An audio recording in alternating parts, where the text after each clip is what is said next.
not with you. Let me tell you this, even if an angel appears before you and says, I have ordained you to be a real estate champion in Abuja, receive the grace, you can fall down and roll under the anointing and get up, and your first deal can be, because there are many things you don't know, your first deal can even be a scam, and yet you go to God in prayer and God says, I don't even know what you are talking about. All I know is that what I said is still what I've said. Many believers have this superstitious belief that just because you fail, people will come and say, this business, did you really hear God? And you go back in shame and you go back in regret. There is difference between failure as an event and failure as a person. It says, rejoice not over me, my enemies. It is true that Jesus died, but for how many days did he die? Don't talk about the dead Jesus when he's already back to life.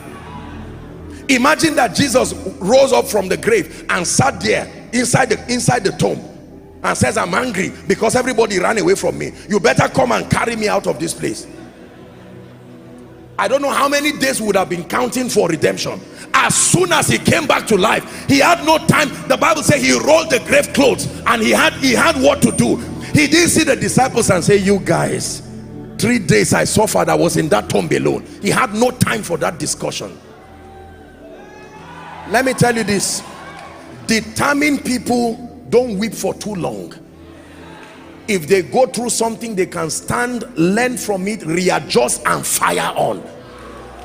Determined people are those that if one door closes, they force another door to open.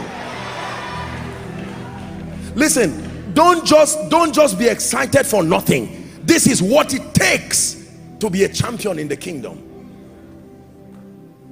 Determination. Apostle, right now I'm in school, I don't have a father, I don't have a mother. Where will my school fees go from? Just read your book. Start from there. Read your book.